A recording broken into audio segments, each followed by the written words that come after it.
Irmãos e irmãs, vou compartilhar uma mensagem do pastor Billy Graham. Assistem comigo. Agora, esta noite, quero que você abra comigo o Evangelho de Lucas, no capítulo 16. E começando no versículo 19, há uma história que Jesus contou. Havia um certo homem rico que se vestia de púrpura e linho fino e vivia todos os dias com grande luxo. E havia um certo mendigo chamado Lázaro, que jazia à sua porta, cheio de feridas, desejando alimentar-se das migalhas que caíam da mesa do homem rico, e até os cães vinham lamber suas feridas. Aconteceu que o mendigo morreu e foi levado pelos anjos ao seio de Abraão. O homem rico também morreu e foi sepultado.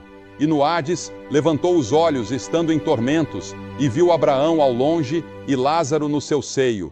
E ele clamou e disse: Pai Abraão, tem misericórdia de mim e envia Lázaro para que molhe a ponta do dedo em água e refresque minha língua, porque estou atormentado nesta chama. Mas Abraão disse: Filho, lembra-te de que em tua vida recebeste teus bens, e Lázaro igualmente males. Mas agora ele está consolado, e tu estás em tormentos. E além de tudo isso, entre nós e vós há um grande abismo fixado, de modo que os que quisessem passar daqui para vós não poderiam, nem os de lá poderiam vir para nós. Então ele disse: Eu te rogo, portanto, Pai, que o envies à casa de meu pai, pois tenho 5 irmãos, para que ele lhes dê testemunho, para que não venham também para este lugar de tormento. E Abraão lhe disse: Eles têm Moisés e os profetas, que os ouçam. E ele disse: Não, pai Abraão, mas se alguém dentre os mortos for até eles, eles se arrependerão. E Abraão lhe respondeu: Se não ouvem Moisés e os profetas, tampouco se deixarão persuadir, ainda que alguém ressuscite dos mortos. Bem, estou aqui esta noite não para dizer, vá para o inferno, mas sim, vá para o céu. E estou implorando que você não diga, estarei condenado, mas sim, serei salvo. Nesta história, a palavra inferno é usada, traduzida como inferno na nossa versão autorizada, embora na verdade seja Hades, pois o Hades tinha 2 compartimentos. Aparentemente, um era chamado paraíso e o outro lugar de tormento. E aparentemente, eles podiam ver através do abismo que os separava. Hoje, a palavra inferno é usada constantemente como um palavrão. Você a ouve na televisão, vê nos filmes, lê nos escritos das pessoas, ouve no trabalho e nas escolas. A Revista Católica dos Estados Unidos, na edição de maio deste ano, 1983, fez uma pesquisa entre os americanos e revelou o seguinte: 86% disseram acreditar na existência do inferno. Você consegue imaginar isso? 86% dos americanos acreditam que existe um inferno. No entanto, você nunca entenderá o inferno até primeiro compreender o grande amor, misericórdia e graça de Deus. E ele nunca deve ser pregado por nenhum pregador sem lágrimas. Eu já ouvi alguns pregadores falarem sobre o inferno como se estivessem felizes por haver um inferno e por pessoas irem para lá. Mas eu não sou assim, não gosto de pregar sobre o inferno. Só faço isso porque sou ordenado pela Escritura a pregar a palavra e é contra o pano de fundo do amor, da misericórdia e da graça de Deus que devo pregá-lo. Veja, o inferno não foi feito para o homem. O inferno foi criado para o diabo e seus anjos, mas alguns tomaram liberdades em sua imaginação e distorceram a ideia do juízo futuro. Isso faz algumas pessoas dizerem que Deus não é um Deus de amor, distorcendo o conceito bíblico do amor de Deus. Uma senhora me disse há algum tempo: eu odeio a simples ideia de inferno. Eu também. E também odeio o pecado que envia pessoas para lá. Eu odeio a guerra. Eu odeio o fato de que pessoas estão morrendo de fome no mundo. Mas a guerra é uma realidade no Líbano e em outros lugares. E a fome é uma realidade em nosso mundo, infelizmente. O fato de eu odiar isso não muda a realidade. E odiar a morte não muda o fato de que eu vou morrer. Paulo escreveu a Timóteo: prega a palavra. E se eu devo ser fiel ao meu chamado como ministro do Evangelho de Jesus Cristo, devo incluir em minha pregação o que nosso Senhor Jesus Cristo ensinou sobre o inferno. Um clérigo disse certa vez que, se mencionasse o inferno em seus sermões, seria demitido pela congregação. Bem, eu me lembro de anos atrás, na Carolina do Sul, de um lugar onde havia 13, ou talvez 16, placas de aviso e sinais de parada, porque tantas pessoas haviam morrido naquele cruzamento. Agora, é certo para o estado da Carolina do Sul colocar esses sinais e avisar as pessoas? É certo eu te advertir esta noite sobre o que Jesus ensinou e o que a Bíblia ensina de capa a capa? É errado um homem acenar com uma lanterna para parar as pessoas em um cruzamento ferroviário? É errado levantar uma bandeira e avisar sobre o juízo que está por vir? Lembro-me de anos atrás, no Mississippi, de um trecho de rodovia onde houve um daqueles terríveis tornados que destruiu uma ponte devido à força da água. Um homem saiu de seu carro à noite, ao perceber o que havia acontecido, e tentou avisar os motoristas com um lenço molhado e uma lanterna. Mas ninguém parou. 5 carros passaram direto e os ocupantes morreram. Certa vez, Jesus curou um homem possuído por demônios, o gadareno, e as pessoas pediram que ele os deixasse em paz. E ele atendeu à oração deles. Ele os deixou. Você não é obrigado a ouvir este sermão esta noite. Você pode dizer: eu não quero ouvir isso, deixe-me em paz. E Jesus pode atender a sua oração e te deixar em paz. E se você for deixado sozinho pelo Espírito de Deus, nunca encontrará perdão para os seus pecados e nunca poderá entrar no paraíso. As pessoas não querem ser avisadas sobre o juízo e o inferno. E você pode dizer: isso não é da minha conta. Bem, suponha que você esteja se afogando e eu tenha o barco salva-vidas do Evangelho. Eu não vou deixá-lo se afogar, se puder evitar. Você está faminto e eu tenho o pão da vida. Eu não vou deixá-lo sem pão. Você está envenenado, cheio do veneno do pecado, e eu tenho o antídoto do Evangelho de Cristo. E eu não vou deixá-lo morrer, eu não vou deixá-lo sozinho. Você está nas trevas e perdido, e eu tenho a luz do Evangelho, e eu não vou deixá-lo sozinho. Você está em escravidão, e eu falarei a verdade que pode trazer liberdade. Você está doente, e eu falarei a verdade que pode trazer saúde. Você está em um caminho largo que leva à destruição, e eu falarei a verdade que pode levá-lo a ser transferido para o caminho estreito que conduz à vida eterna. Você está em um mar tempestuoso, e eu falarei a verdade que pode trazê-lo ao porto seguro. Algumas pessoas dizem que não estamos realmente perdidos. O diabo disse isso a Eva no Jardim do Éden, quando Deus disse: você certamente morrerá se comer do fruto daquela árvore proibida. O diabo veio e sussurrou no ouvido dela, por meio da serpente, e disse: você não morrerá certamente. Isso é chamado de universalismo. Em outras palavras, todos estão salvos, apenas não sabem disso.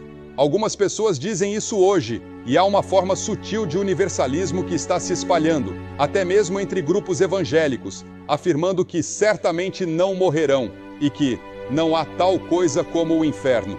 Mas eu acredito que o inferno existe, de acordo com os ensinamentos das Escrituras. Eu acredito que isso é algo intuitivo. Acho que o homem, em todo o mundo, acredita que algum dia terá que prestar contas e sofrer de alguma forma pela vida desobediente que viveu aqui. E Jesus ensinou isso constantemente. Ninguém na Escritura falou mais sobre o inferno do que Jesus. Ele disse: aquele que disser, louco, estará em perigo do fogo do inferno. Ele disse, em Mateus 13, o Filho do Homem enviará os seus anjos, e eles ajuntarão do seu reino tudo o que causa escândalo e os que cometem iniquidade, e os lançarão na fornalha de fogo. Ali haverá pranto e ranger de dentes. Em Mateus 25:41, ele disse: então dirá também aos que estiverem à sua esquerda: apartai-vos de mim, malditos, para o fogo eterno, preparado para o diabo e seus anjos. E ele também disse: se tua mão direita te faz tropeçar, corta-a. É melhor entrares na vida aleijado do que, tendo 2 mãos, ires para o inferno. Ele disse que é melhor passar a vida com apenas um olho, uma mão ou uma perna, do que ir para o inferno com tudo. A Bíblia ensina que existem pelo menos 3 tipos de inferno. Primeiro, há o inferno no coração. Milhares de pessoas aqui hoje à noite têm o inferno em seus corações. E é aí que tudo começa. Grande parte do mundo assume que a natureza humana é boa, mas a Bíblia ensina que ela é basicamente má. Por natureza, somos egoístas, pecadores, desviados. Em pecado me concebeu minha mãe, disse Davi. Somos todos pecadores e nascemos em pecado. E então, quando alcançamos a idade da razão, talvez aos 7, 8, 9 ou 10 anos, escolhemos pecar. Nos tornamos pecadores por prática. e praticamos o pecado, mesmo com tecnologias como computadores. Hoje, usamos computadores para fraudes e todo tipo de coisa. Além disso, há essa questão das pessoas plantando maconha em florestas e outros lugares. Onde quer que você olhe, ou qualquer comitê de investigação que nomeie, você encontra podridão, porque a natureza humana é má. A natureza humana é corrupta. E é por isso que ela precisa de redenção, de transformação, do novo nascimento. E foi para isso que Cristo veio, ao inferno da culpa. Um homem me escreveu há algum tempo. Ele estava traindo sua esposa, vivendo parte do tempo com outra mulher em outra cidade, e disse: estou vivendo no inferno. Ele se viu preso em sua própria situação, e isso era um inferno. A Bíblia ensina que há um inferno ardente e mortal no coração humano. As mesmas pessoas que parecem tão boas, saudáveis e admiráveis, podem se transformar em assassinos cruéis ou maníacos da noite para o dia. Conheço uma mulher fina, bonita. O marido dela era um dos líderes da comunidade. E sem praticamente nenhuma provocação, enquanto ele dormia, ela pegou uma pistola, atirou nele e o matou. Hoje, ela está na prisão. E lemos sobre isso todos os dias nos jornais. Pessoas que eram consideradas boas, respeitáveis, estão fazendo coisas que jamais imaginaram que fariam. Isso é o inferno no coração, a culpa. Há também o inferno da inquietação. A Bíblia afirma: os ímpios são como o mar agitado. No verão passado, estivemos na Europa, em Amsterdã, para aquela grande conferência de evangelistas itinerantes, que acredito ter sido uma das maiores conferências na história da igreja cristã. No entanto, encontramos muitas pessoas lá apenas buscando algo, sem saber o que. Vi americanos, japoneses e pessoas de todo o mundo correndo como se suas vidas dependessem disso. Eles não sabiam para onde estavam indo ou o que estavam fazendo. Estavam apenas indo, tentando encontrar algum descanso e paz. Esse é o inferno da luxúria e do prazer vazio. Aquela que vive em prazeres está morta enquanto vive. A busca incessante por prazer muitas vezes não preenche o vazio. Em vez disso, torna-se um ciclo destrutivo que rouba a verdadeira paz e satisfação. Alguém me perguntou outro dia o que significa a palavra luxúria. Vou falar um pouco mais sobre isso amanhã à noite para os jovens. Mas luxúria não significa apenas olhar para uma mulher ou um homem e admirá-los. Significa que, se você tivesse a oportunidade, cometeria imoralidade. Em outras palavras, você deseja tanto que cederia, se tivesse a chance. E muitas pessoas fantasiam, e nelas alimentam essa luxúria. Há também o inferno do ódio. Esse inferno do ódio tem explodido em guerras, tumultos e todos os tipos de conflitos. O inferno tem sido trazido para a terra. E, por fim, há o inferno no futuro. O inferno futuro é uma projeção do inferno que você já tem agora em seu coração, em sua casa e em nosso mundo. A diferença é que ele continua para sempre, sem fim. Jesus falou mais sobre o inferno do que qualquer outra pessoa na Bíblia. Como eu disse há pouco, ele nos advertiu para fugirmos dele. O próprio fato de que o inferno existe torna o amor de Deus ainda mais surpreendente e glorioso.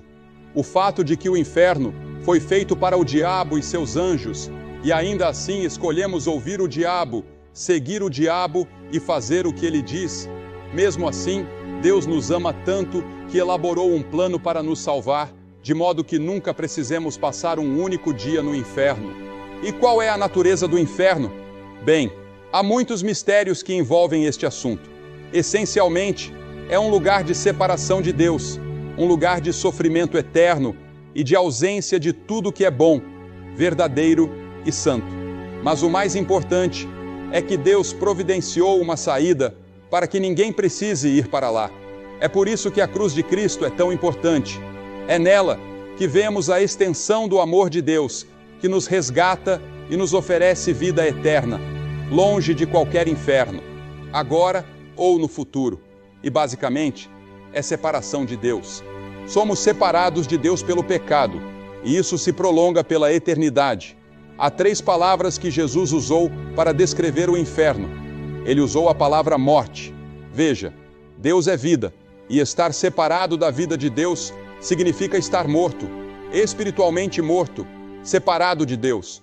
Depois, ele usou a expressão escuridão exterior. Deus é luz, e estar separado da luz de Deus significa viver na escuridão. E então, ele usou a palavra fogo. Muitas vezes me pergunto se esse fogo é um desejo ardente dentro de nossos corações por Deus, por comunhão com Ele, que nunca pode ser saciado. Rejeitamos Deus, viramos as costas para Ele, nunca poderemos conhecê-lo.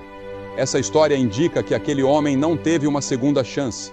Indica também que ele se tornou muito evangelístico. Ele queria alcançar seus irmãos. Pense nisso. Ele estava no inferno e desejava que alguém fosse até a casa de seus irmãos e os advertisse a não irem para lá. Ele queria que fizessem qualquer coisa, menos que seus irmãos acabassem ali. Aqueles que já se foram, que podem estar sofrendo agora as dores do inferno na eternidade, se pudessem estar aqui esta noite, o advertiriam. Arrependa-se dos seus pecados, receba Cristo, tenha certeza do seu relacionamento com Ele, não venha para este lugar. O inferno é o banimento da presença de tudo o que é alegre, bom, justo e feliz. E a Escritura diz: prepara-te para te encontrares com o teu Deus. Você sabe, preparamo-nos para tudo, menos para a morte. Preparamo-nos para a educação, negócios, carreiras, casamento, velhice, mas não para o momento do julgamento. Fazemos todos os tipos de seguro possíveis. Preocupamo-nos com aposentadorias e pensões, mas será que você tem certeza do seu relacionamento com Cristo? Está determinado aos homens morrerem uma vez e depois disso, o julgamento. A morte é algo que cada pessoa considera antinatural para si mesma, mas natural quando se refere a outros. Sabemos que o outro vai morrer.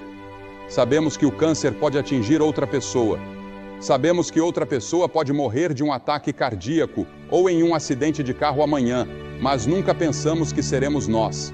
Vivemos como se fôssemos viver para sempre, mas não vamos. Tudo isso acabará em pouco tempo para todos nós aqui e estaremos na eternidade. Onde você estará? Banido de Deus ou com Cristo no paraíso? O homem na cruz, que estava morrendo com Jesus, era um pecador terrível. Ele merecia ser crucificado, merecia o castigo de acordo com a lei. E ele reconheceu isso. Então ele se voltou para Jesus e disse: Senhor, lembra-te de mim quando entrares no teu reino. Foi só isso que ele disse: lembra-te de mim. Ele não teve tempo para ser batizado, não teve tempo para se juntar a uma igreja, não teve tempo para fazer nada, exceto crer. Jesus disse: hoje estarás comigo no paraíso. Pense nisso. A primeira pessoa que Jesus levou ao paraíso com ele foi aquele ladrão, aquele assassino, aquele homem que merecia o inferno. Mas na cruz, Cristo estava morrendo por pessoas como ele. E Cristo também estava morrendo por pessoas como você. Os mais difíceis de alcançar não são os que sabem que são pecadores, como aquele homem na cruz. Eles sabem que precisam de Deus. Os mais difíceis de alcançar são aqueles como muitos de nós aqui, bem vestidos, frequentadores de igreja, com um pouco de religião, mas não o suficiente para que Deus seja a prioridade de nossas vidas. Temos apenas uma vacina contra a verdadeira salvação em Cristo, apenas o suficiente para impedir que recebamos uma verdadeira dose de transformação. E o que dizer da pessoa que diz: sou feliz, tenho uma boa renda, um bom emprego, uma boa família e não preciso de Deus ou de Cristo. Para que preciso dele? Você vai precisar, irmão e irmã. Vai precisar dele desesperadamente antes do que imagina. Então venha agora, enquanto há oportunidade. A Bíblia diz: agora é o tempo aceitável, agora é o dia da salvação. Venha enquanto pode. Você não pode simplesmente vir a Cristo a qualquer momento que quiser. Pode vir apenas quando o Espírito Santo o convencer e o atrair, quando a palavra de Deus for proclamada ao seu coração. Você já veio a Cristo? Você que está assistindo pela televisão ou lendo esta mensagem, faça algo a respeito agora. Se estiver em dúvida ou sentindo o chamado, não espere. Como disse no começo, eu não gosto de falar sobre este assunto, mas faz parte da Bíblia e é uma parte importante do ensino de Jesus Cristo. e não são palavras minhas. Eu apenas estou transmitindo o que Jesus ensinou e o faço com o coração quebrantado. Eu gostaria que não existisse inferno, gostaria que não existisse pecado, assassinatos, guerras e tudo o mais, mas a realidade é que existem e há um inferno, mas graças a Deus também há um céu, um paraíso, e é lá que Jesus está. E posso dizer a você com toda certeza, eu sei para onde vou. No dia em que você ler em algum lugar que Billy Graham morreu, quero que saiba, naquele momento eu estarei mais vivo do que nunca, estarei no paraíso, e estou ansioso por isso. E muitos de vocês esta noite podem dizer o mesmo com confiança, mas infelizmente muitos outros não podem. E é por isso que esta mensagem é urgente. Venha a Cristo, hoje, agora, antes que seja tarde. Você não tem certeza, não gostaria de ter certeza ao sair daqui esta noite de que está a caminho do céu, está a caminho do paraíso com Cristo. Você pode ter certeza. A Bíblia diz: estas coisas vos escrevo a vós que credes no nome do Filho de Deus, para que saibais que tendes a vida eterna. Paulo disse: estou certo de que Ele pode guardar o que lhe confiei até aquele dia. Eu sei que você pode saber. Você diz: bem, Billy, o que eu tenho que fazer? Eu direi: você tem que fazer 3 coisas. Primeiro, você deve se arrepender dos seus pecados. Arrependimento significa mudar sua mente, mudar seu modo de viver. Deixe Cristo vir e ajudá-lo a mudar. Ele vai ajudá-lo a fazer a mudança. Você não pode mudar por si mesmo. Você é fraco demais. Mas, se você disser: Senhor, estou disposto, Ele o ajudará. E então, a segunda coisa é, pela fé, receber Cristo que morreu por você e ressuscitou pela fé. Você não pode entender tudo, mas você vem pela fé. Confia e coloca sua total confiança nele, e somente nele. E por fim, você o obedece, segue-o, serve-o, trabalha para ele e faz todas as boas obras que puder para ele, em nome dele, ajudando o seu próximo, amando o seu próximo. Nisto conhecerão todos que sois meus discípulos, se tiverdes amor uns pelos outros. Você está disposto a fazer isso esta noite? Vou pedir para você fazer algo que vimos centenas de pessoas fazerem aqui em cada culto desde que estamos em Sacramento.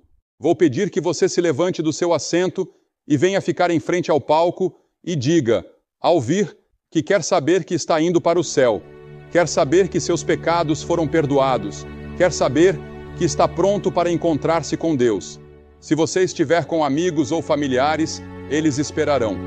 Você vem e fica aqui, e depois que você chegar, eu direi uma palavra a você, faremos uma oração, te entregarei alguns materiais e você pode voltar e se juntar aos seus amigos. Simples. Mas toda pessoa que Jesus chamou no Novo Testamento, Ele chamou na frente de outras pessoas. Ele chamou publicamente. Há algo em vir à frente, abertamente e publicamente, que ajuda a resolver isso. Você pode ser um líder na sua igreja, mas não tem certeza.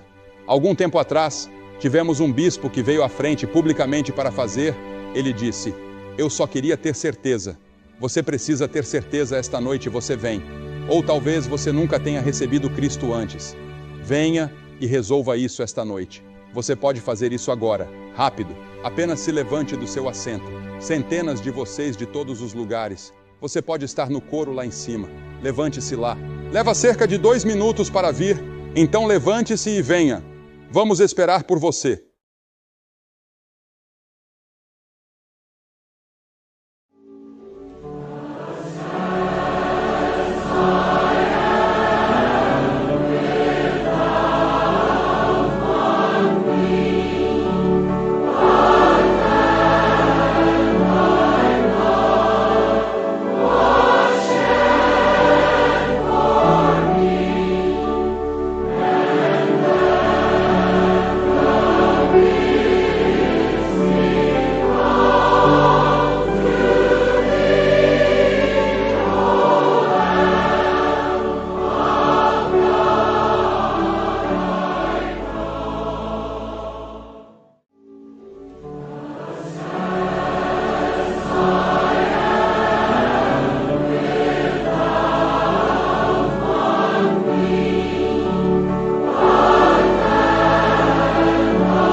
Como vocês que estão assistindo pela televisão podem ver, aqui em Sacramento, Califórnia, centenas de pessoas estão vindo para fazer seu compromisso com Jesus Cristo esta noite e para ter certeza de seu relacionamento com Cristo. Você faça esse mesmo compromisso onde estiver, pegue o telefone e ligue. Boa noite e que Deus abençoe você.